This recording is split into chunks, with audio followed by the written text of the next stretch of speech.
A very good afternoon to one and all. Dear learner, this is Kavita Chauhan from DB Public School Chamba. And today I'm going to discuss with you all about a chapter, Letter to God, which is for class 10th. It is written by G.L. Fuentes. Before we start the chapter, let me talk about the importance of title.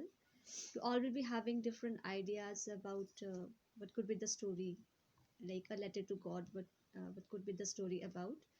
So basically, it is a story about a farmer whose name was Lenko. He had a firm faith in God that he's going to listen to his prayer whenever he needed him. So whenever we discuss about the story, dear learners, we need to keep in mind that a chapter is divided into different parts. Like first, we should know what is the theme of the chapter, sub theme, then we have characters and flow chart. Flow chart actually is a highlight of the story. You can have the chapter at a glance. What is the story about? So first of all, I would like to tell you about the story. Lanko, who is the protagonist of the story, writes a letter to God, keeping in view that God is going to help him as his entire crop destroyed by a devastating hailstorm. Although his wishes get fulfilled partially, if not completely, he is ungrateful in the end and questions the honesty and modesty of the postmaster who actually helped him with money in the name of God. So, dear learners, first I would begin with the theme of the story. The story highlights immense power in man's innocent faith in God.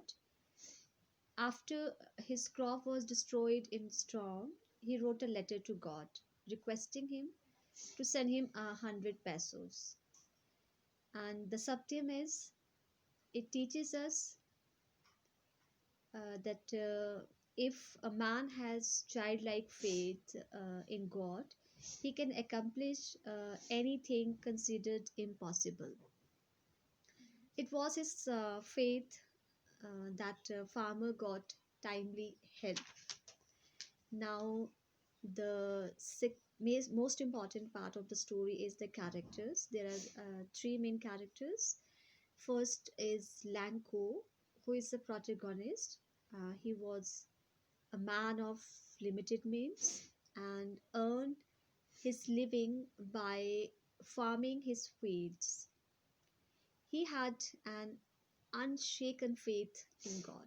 He believed that God always helps those people with a clear conscience. Therefore, when he lost all hopes and he and his family were on the verge of starvation, he looked towards God for help.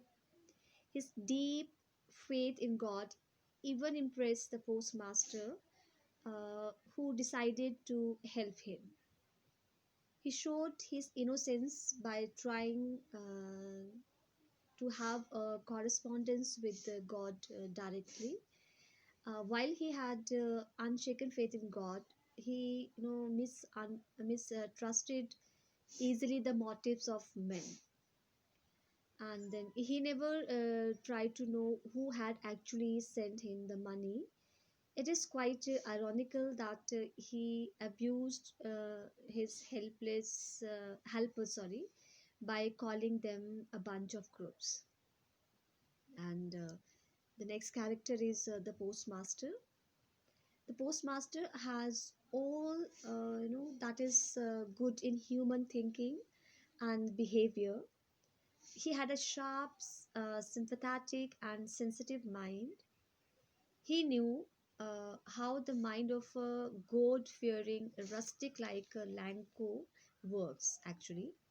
He didn't want to break the deep faith of Lanko in God. After reading the letter, he was deeply moved and impressed by Lanko's faith in God. He knew that merely God will was not sufficient. The farmer needed financial help also, so he collected a sum of 70 pesos from his employees. He also contributed a part of his salary and sent the money to Lanko. The third character is the post office employees. The post office employees made every effort to help Lanko. They were considerate and full of compassion. They contributed for an act of charity. They couldn't collect 100 pesos but sent only 70 pesos to Lanko. Only a single word was written as a signature, that is God.